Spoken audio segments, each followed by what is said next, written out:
আমরা রেসপিরেটরি সিস্টেমে আমরা রেসপিরেশন অংশটা করব। স্লাইড কেটে কি দেখা যাচ্ছে?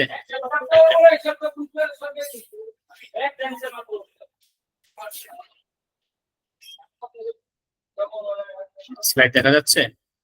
জি, দেখা যাচ্ছে। মূলত হচ্ছে শ্বসন প্রক্রিয়াটা শিখবো। হ্যাঁ, রেসপিরেশন, যেটা আমরা বিগত ক্লাসগুলি রেসপিরেশন সিস্টেমের বিভিন্ন পার্ট গুলি নিয়ে আলোচনা করেছিলাম, যে কিভাবে রেসপিরেশনের কোন কোন অর্গান থেকে হেল্প করে বা তার কাজটা কি, কিভাবে শুরু হয়, হচ্ছে টোটাল রেসপিরেশনের প্রসেসটা আমরা দেখবো। হ্যাঁ, আমরা কার্ডিওভাস্কুলারের সিস্টেমটা পড়েছিলাম, তাই না, এর আগের ক্লাসগুলোতে, যে ওখানে মূলত কি ছিল, যে আমাদের হার্ট সেটা ছিল একটা পাম্পিং অর্গান। তার কাজ হচ্ছে ব্লাডটাকে কি করা, পাম্প করে সমস্ত শরীরে ছড়িয়ে দেওয়া। আসলে ব্লাডের সমস্ত শরীরে যাওয়ার উদ্দেশ্যটা কি ছিল? উদ্দেশ্যটা ছিল মূলত অক্সিজেনটাকে ক্যারি করে আমার বডির প্রত্যেকটা সেল টু সেল এসে পৌঁছে দেওয়া। তার মানে আমাদের বডির জন্য ফার্স্ট ক্রাইটেরিয়াটা হচ্ছে দরকার, যেটা সেটা হচ্ছে কি, অক্সিজেন, তাই তো? তাহলে এই অক্সিজেনটা মূলত আসে থেকে আসে হচ্ছে আমাদের রেসপিরেশন সিস্টেমের মাধ্যমে এবং রেসপিরেশন মানে প্রসেসের মাধ্যমে। তাহলে আমরা আগে দেখি যে হোয়াট ইজ রেসপিরেশন, শ্বসন বা শ্বাসক্রিয়াটা কি। Respiration is the physiological process. Physiological শব্দটা মানে হচ্ছে আমাদের শরীরে একটা স্বাভাবিক প্রক্রিয়া, জৈবিক একটা প্রক্রিয়া, শারীরবৃত্তীয় একটা প্রক্রিয়া অফ এক্সচেঞ্জিং গ্যাসেস। রেসপিরেশন মানে কিন্তু শুধু অক্সিজেন নেওয়া না, মূলত এটার উদ্দেশ্যটা হচ্ছে গ্যাসিয়াস এক্সচেঞ্জ, যেটাকে আমরা রেসপিরেটরি গ্যাস বলি, তাই না? এই শ্বাসক্রিয়ার জন্য গ্যাস কোনটা? Oxygen and carbon dioxide. এই যে লেখা আছে exchanging gases, that is oxygen two and carbon dioxide, CO2। এই অক্সিজেন এবং কার্বন ডাই অক্সাইড গ্যাসের কি হবে? এক্সচেঞ্জিং হবে, আদান প্রদান হবে। কোথায়?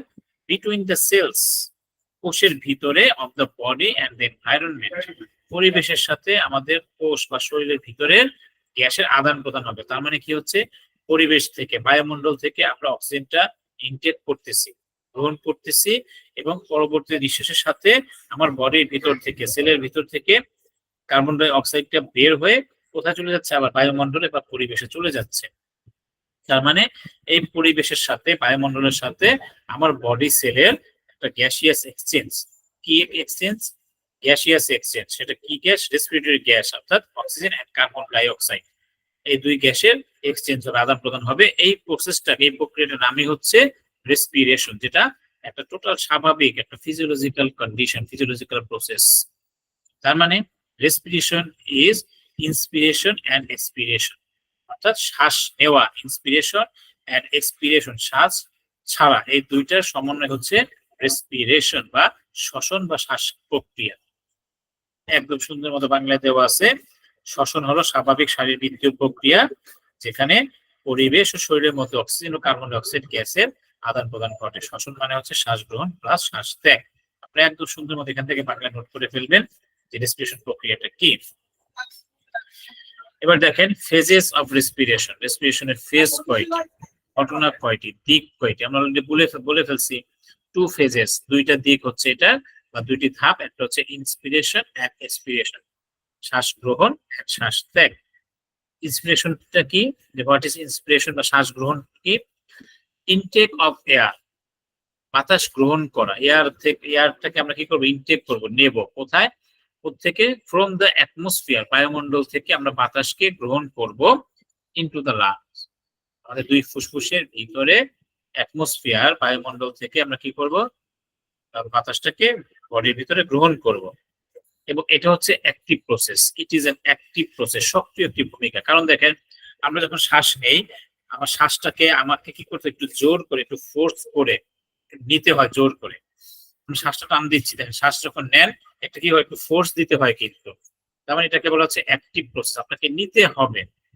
Duration is about 2 second. এই শ্বাসটা আমি টেনে নিচ্ছি, সময়কাল হচ্ছে কয় সেকেন্ড? 2 সেকেন্ড। এটাকে বলা হচ্ছে ইন্সপিরেশন। শ্বাস গ্রহণের বা শ্বাসক্রিয়ার দুটি ধাপ, শ্বাস গ্রহণ, বায়ুমণ্ডল থেকে বাতাস ফুসফুসে প্রবেশ করা, এটি একটি সক্রিয় প্রক্রিয়া, এর সময়কাল প্রায় 2 সেকেন্ড। এক্সপিরেশনটা কি? আউটপুট অফ দ্য এয়ার, বাতাসটা বের হয়ে যাওয়া। কোত্থেকে বের হবে? From the lungs. কোথায় বের হবে? ইনটু দ্য অ্যাটমসফিয়ার, বায়ুমণ্ডলে বের হয়ে যাবে। এবং এটা হচ্ছে প্যাসিভ প্রসেস। দেখেন, আমি যদি শ্বাস নিলাম, নেওয়ার পর আপনি মনে করলেন যে আমি শ্বাস ছাড়বো না, শ্বাস কিন্তু আপনাকে ছাড়তে হয় না যে জোর করে আপনি শ্বাস ছাড়বেন তা না। শ্বাস নিয়েছেন, এটা কি পরবর্তীতে স্বাভাবিকভাবে আপনার নিয়ন্ত্রণের না থাকলেও শ্বাসটা কি বের হয়ে যাচ্ছে, আপনি ছেড়ে দিচ্ছেন। এটা হচ্ছে প্যাসিভ, নিষ্ক্রিয়, মানে আপনার কোনো কাজ করতে হয় না, কোনো কষ্ট করতে হয় না। শ্বাস নিতে গেলে কষ্ট করে টেনে নিতে হয়, শ্বাস ছাড়তে গেলে অটোমেটিক্যালি ফাঁকে ফাঁকে শ্বাস চলে যাচ্ছে, সে ছেড়ে দিচ্ছে। এই জন্য এটাকে বলা হচ্ছে প্যাসিভ বা নিষ্ক্রিয় একটি প্রক্রিয়া। এর ডিউরেশন হচ্ছে 3 সেকেন্ড, সময়টা শ্বাস ছাড়তে একটু বেশি লাগে। শ্বাস ত্যাগ, ফুসফুস থেকে বাতাস বায়ুমণ্ডলে বের হয়ে যাওয়া, এটি একটি নিষ্ক্রিয় প্রক্রিয়া, এর সময়কাল প্রায় 3 সেকেন্ড। 3 সেকেন্ডের মধ্যে এটা বের হয়ে যায়। প্রসেস অফ রেসপিরেশন, প্রক্রিয়াটা কি? রেসপিরেশন প্রসেসটা হচ্ছে দুইটা, সরি, একটা হচ্ছে ব্রিদিং আর হচ্ছে গ্যাসিয়াস এক্সচেঞ্জ। শ্বাস প্রক্রিয়ার কয়টা প্রসেস? দুইটি প্রসেস। একটা হচ্ছে ব্রিদিং, শ্বাস নিচ্ছি, শ্বাস ছাড়তেছি, এটার একটা নাম হচ্ছে পালমোনারি ভেন্টিলেশন। পালমোনারি, পালমন শব্দ অর্থ হচ্ছে ফুসফুস, ভেন্টিলেশন মানে হচ্ছে বাতাস চলাচল করা, বাতাস আসা যাওয়া করা। তার মানে কোথায়? এই ব্রিদিং মানে হচ্ছে ফুসফুসের ভিতরে বাতাস ঢুকতেছে, বেরোচ্ছে, বাতাস চলাচল করতেছে।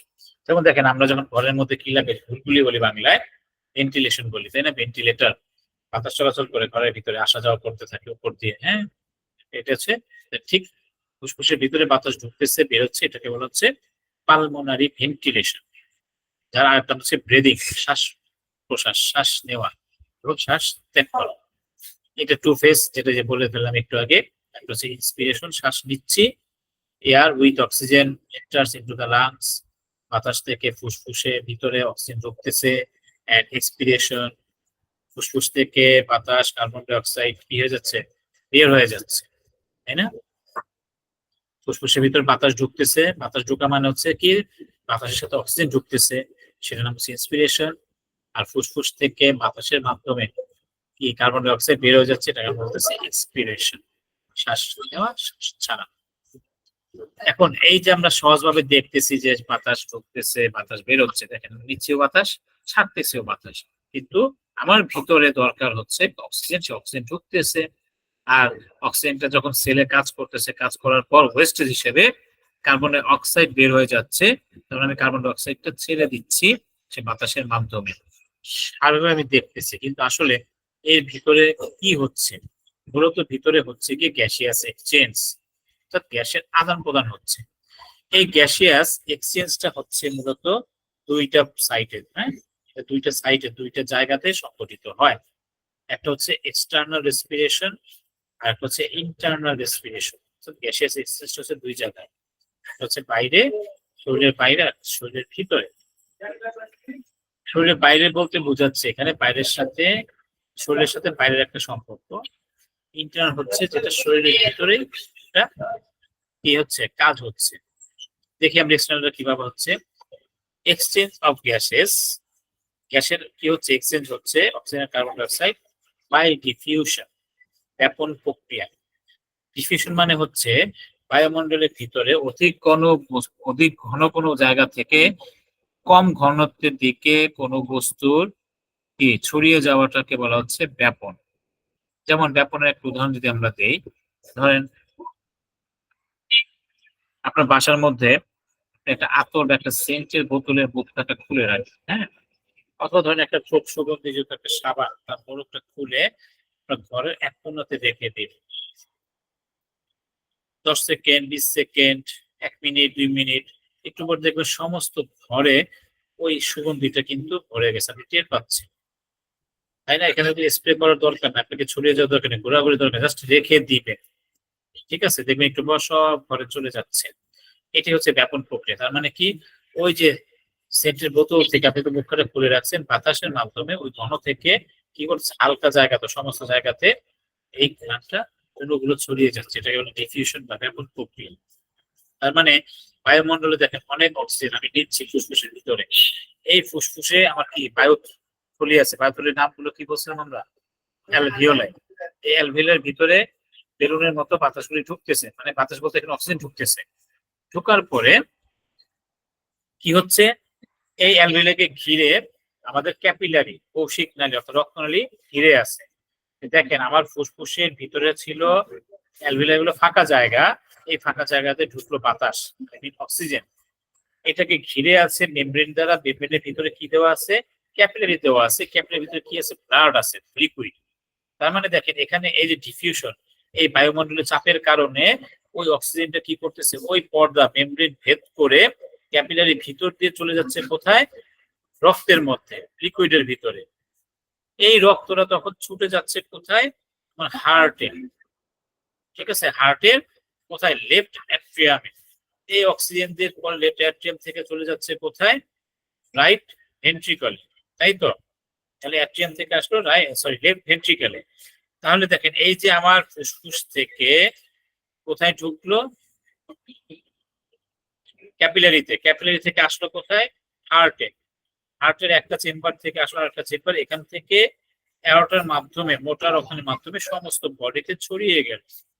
ছড়িয়ে যাওয়ার পরে কি করতেছে, রক্তগুলো আবার ওই মানে অক্সিজেনটা নিয়ে প্রত্যেকটা সেলের ভিতরে যাচ্ছে আমাদের বডি সমস্ত জায়গাতে।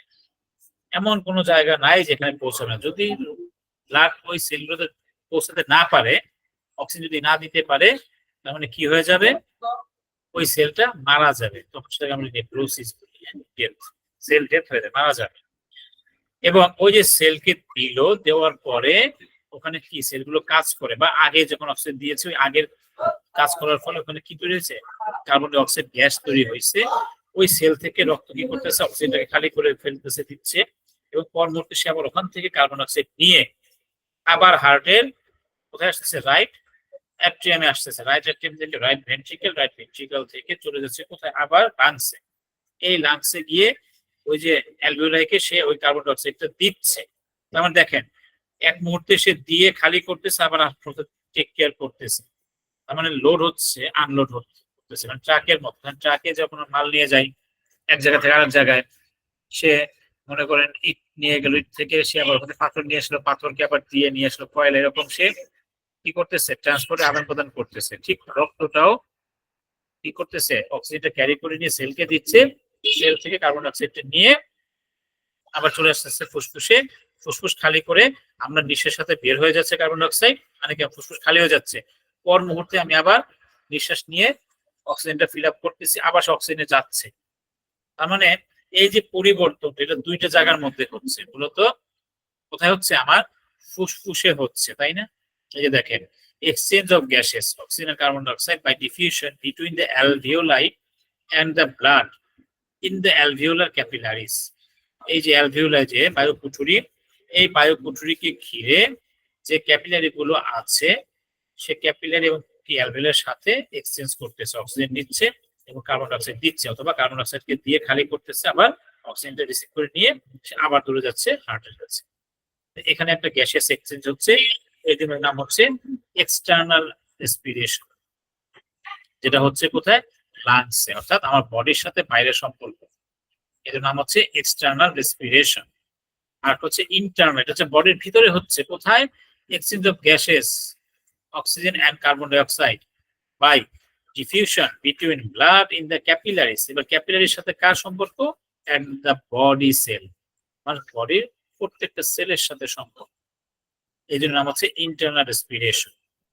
এক্সটার্নালটা হচ্ছে লাংস টু অ্যালভিওলাই, মানে ফুসফুসের সাথে, আর একটা হচ্ছে ক্যাপিলারির সাথে, কোথায়, ব্লাড সেলের সাথে এক্সচেঞ্জ হচ্ছে।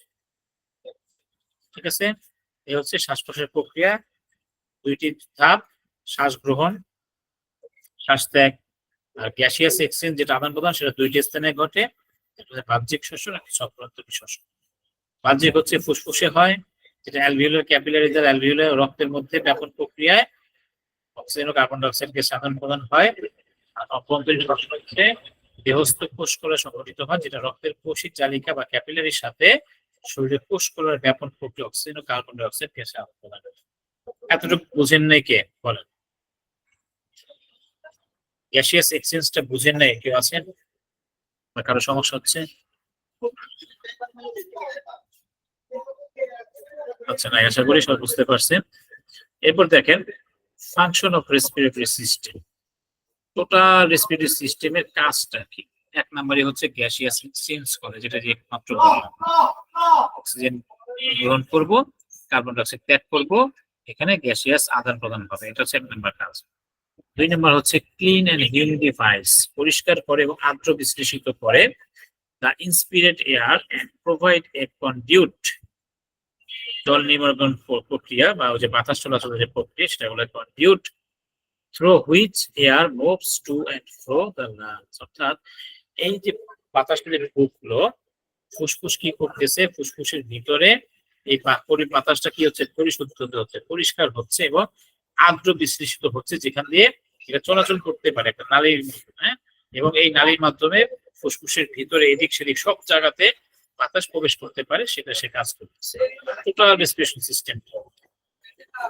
Helps in sound production. দেখেন আমরা আগের ক্লাসগুলোতে কিন্তু ইন্ডিভিজুয়াল অর্থাৎ আলাদা আলাদা করে যার যার কাজ করছে, নাকের কাজ করছি, ফ্যারিংসের কাজ, তারপর কি ট্রাকিয়া, হ্যাঁ, তারপর হচ্ছে কি ব্রঙ্কাই, ফুসফুস, সবগুলোর কাজ করছি। কিন্তু আজকে হচ্ছে কি টোটাল সিস্টেমের, এই জন্য সবার কাজটাই এখানে আবার আসবে। তো হেল্পস ইন সাউন্ড প্রোডাকশন, একজন একটু বলেন তো এই সাউন্ড প্রোডাকশনটা হয় আমাদের কোন জায়গা থেকে বা কে এটা হেল্প করে মেইনলি? ট্রাকিয়া। সাউন্ড আমাদের ট্রাকিয়া ট্রাকিয়া নাকি? না, ট্রাকিয়া না, ল্যারিংস। ল্যারিংস। ল্যারিংস এর নাম হচ্ছে কি ভয়েস বক্স। হ্যাঁ, এই যে ল্যারিংস এর জায়গাটা যেটা ছোট্ট একটা, ল্যারিংস। মূলত ল্যারিংস এ কি ভয়েস কর্ড, ভোকাল কর্ড বা ভোকাল বক্স থেকে কি হয় এটা সাউন্ডটা তৈরি হয়। বাট ফ্যারিংস হেল্প করে সরাসরি বাতাসগুলোকে কন্ট্রোল করে। আর helps in sense of smell, ঘ্রাণের অনুভূতিতে সহায়তা করে। সেটা কোথায়? যেমন নাকের অংশ থেকে। হ্যাঁ, olfactory function। এটা হচ্ছে assist in the abdominal compression during micturition, defecation, parturition. দেখেন এই যে আমরা যে শ্বাস নিচ্ছি, হ্যাঁ, শ্বাস নিচ্ছি, শ্বাস ছাড়তেছি, এই শ্বাস নেওয়ার ওঠানামার সাথে আমাদের বুক এবং পেট ওঠানামা করে না? দুইটা কিন্তু কিছুটা ওঠানামা করে। বিশেষ করে আমাদের এখানে এই যে বুক এবং পেটকে ভাগ করার জন্য একটা পর্দা আছে, পর্দার নাম কি? পর্দাকে কি বলা হয়? পেরিটোরিয়াম নাকি? ডায়াফ্রাম। এখানে ডায়াফ্রাম। একটা পর্দা আছে, যে পর্দা দ্বারা পেট এবং বুকটাকে আলাদা করা হচ্ছে, ডায়াফ্রাম বলা হয়। মূলত এই ডায়াফ্রামটাই উঠানামা করে শ্বাস নেওয়ার সাথে, ছাড়া দেওয়ার সাথে। হ্যাঁ, একটা মানুষের একটা পর্দা ওটা, এবং এই ডায়াফ্রামটাই আমাদের পেটের উপর চাপ দেয়। চাপ দেওয়ার ফলে যে কি হয়, এই চাপের কারণে আমরা প্রস্রাব করতে পারি, মিকচুরেশন, প্রস্রাব করা। ডিফিকেশন, মল ত্যাগ করার সময় একটু প্রেসার প্রয়োজন হয়, আমরা তো অনেক করে প্রেসার দিই, সেটা না, একটা হালকা একটা প্রেসার হবে। এই প্রেসারটুকু না থাকলে আমাদের স্বাভাবিক প্রস্রাব পায়খানা হবে না। এমনকি মহিলাদের যে গর্ভকালীন প্রসব, হ্যাঁ, পারচুরেশন, প্রসবকালীন যে চাপ প্রয়োগ করা হয়, এটাও এই শ্বাস নেওয়ার সাথে পেটের মধ্যে চাপ প্রয়োগ, মানে ডিকচুরেশন, ডিফিকেশন, প্রস্রাব করা, মলত্যাগ করা এবং প্রসব করা, দুটার সময় চাপ প্রয়োগ করা। মেইনটেইন মেটাবলিক ফাংশন, আমাদের এই যে হজম সংক্রান্ত মেটাবলিজম, পেটের ভিতরের যে ডাইজেস্টিভ ফাংশন, মেটাবলিজম, ক্যাটাবলিজম, হ্যাঁ, অর্থাৎ খাবারগুলোকে শোষণ করা, সেলের কাজে লাগানো, উপচিতি সবগুলো হচ্ছে এই রেসপিরেশনের সাথে, শ্বসনের সাথে সম্পর্কিত। এক্সক্রিউটরি ফাংশন, আমাদের বডি থেকে যে জৈব পদার্থগুলো বের হয়ে যায়, বস্তুগুলো যে বের হয়ে যায়, যেমন ঘাম, হ্যাঁ, তারপর মিউকাস, শ্লেষ্মা, পায়খানা, প্রস্রাব, এসব এক্সক্রিউটরি ফাংশন মেইনটেইন করে এই রেসপিরেশন সিস্টেম হেল্প করে। Maintenance acid base balance. Acid base মানে কি বলেন তো?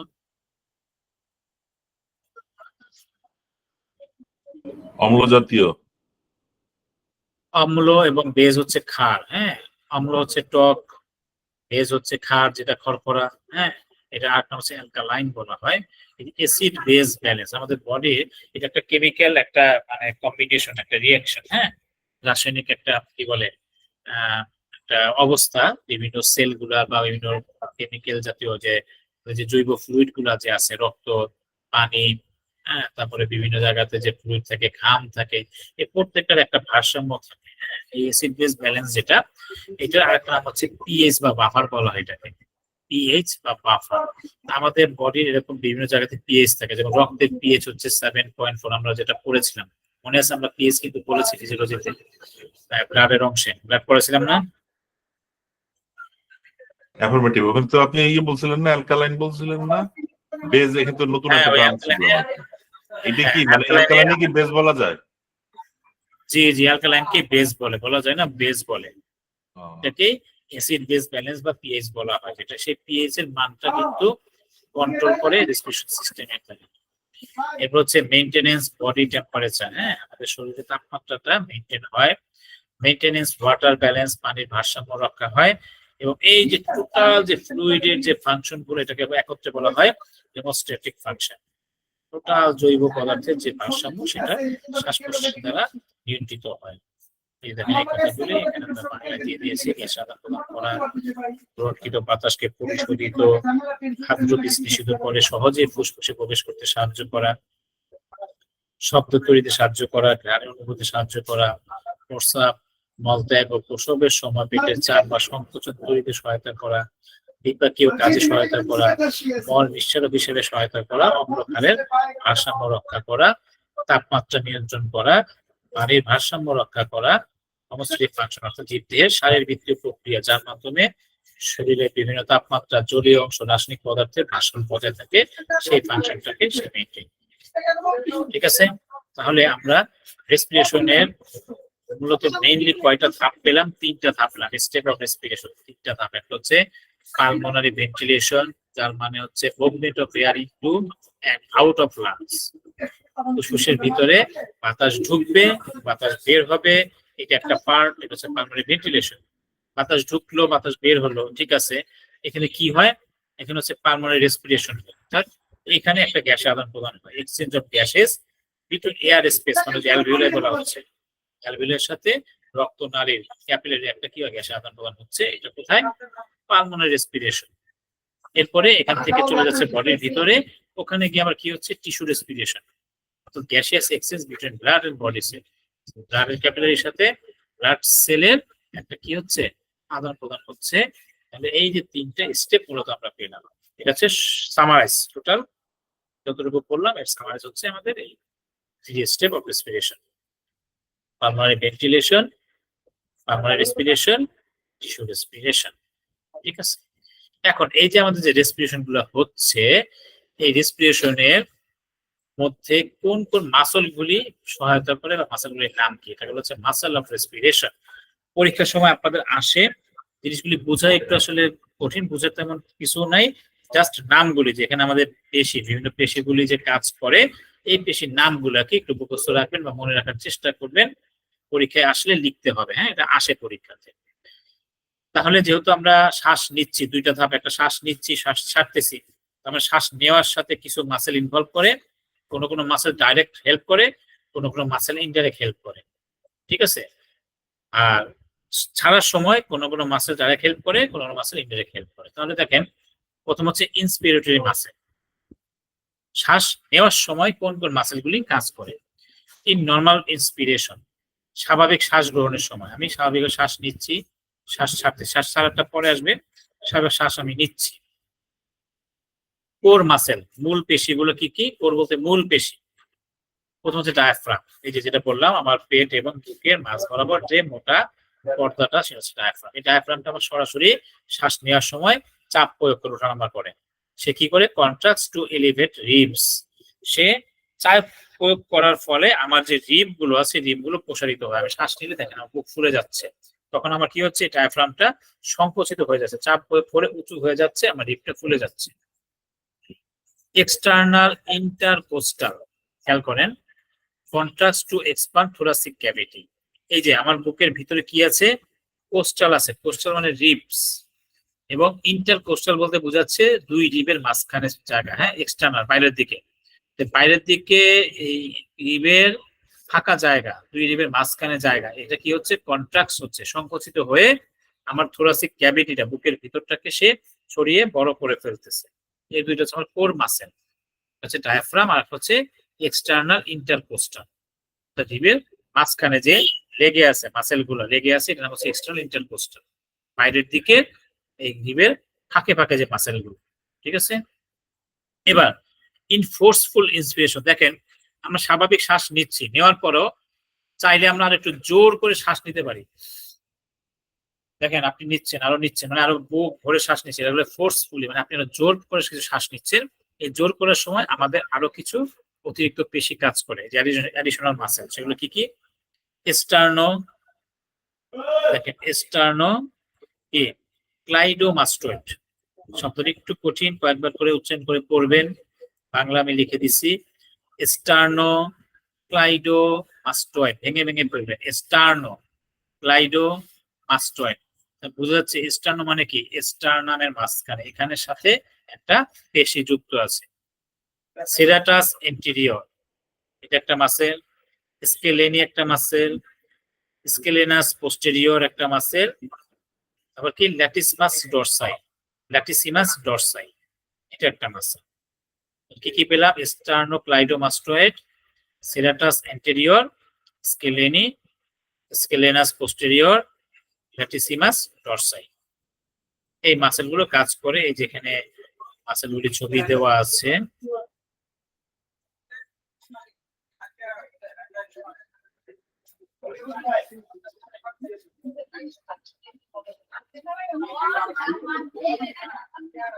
ইন্সপিরেশনের জন্য মাসেল গুলো কাজ করতেছে, এক্সপিরেশনটা আসেনি। আমরা এক্সপিরেশন দেখে যে পালমোনারি রিব কেজ, এই যে এই ঘাড়ের এখানে গলার এই যে স্টার্নো, এই যে বললাম স্টার্নো কি ক্লাইডো মাস্টয়েড, এই যে স্টার্নামের সাথে দেখেন, এই যে স্টার্নাম মাছ বরাবর, এই স্টার্নামের সাথে এইরকম গলার পাশ দিয়ে মোটা একটা পেশি, এই পেশিটা, এই মাসেলটা কি যুক্ত আছে, এই মাসেলটার নাম হচ্ছে স্টার্নো ক্লাইডোমাস্টয়েড।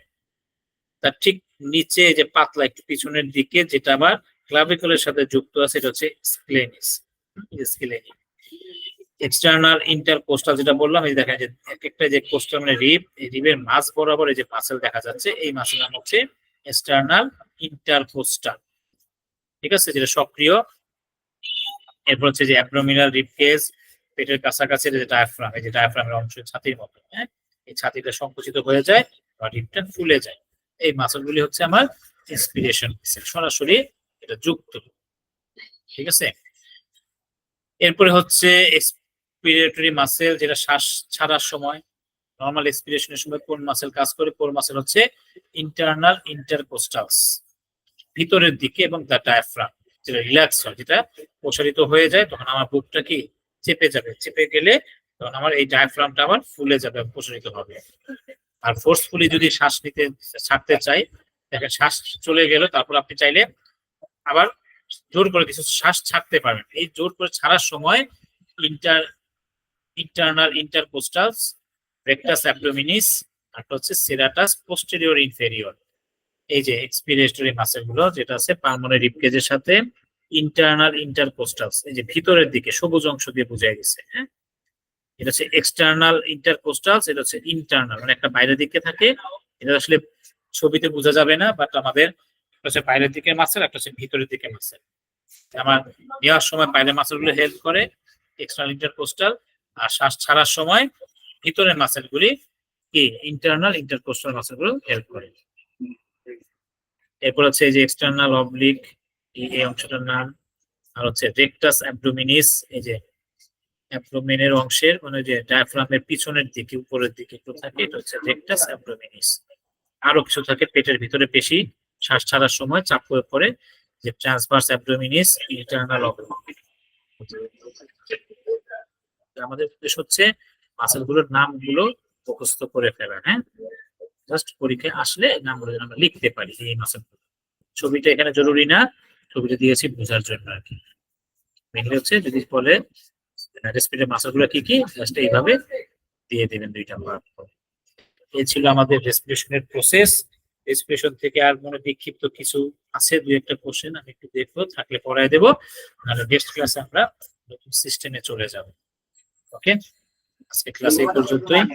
কারো কি কিছু জানার আছে থাকলে বলতে পারবো।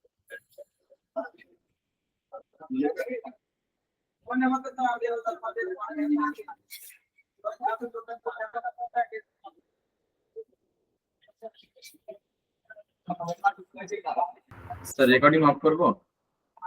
হ্যাঁ, তাহলে কারো মনে কোনো কোশ্চেন নাই?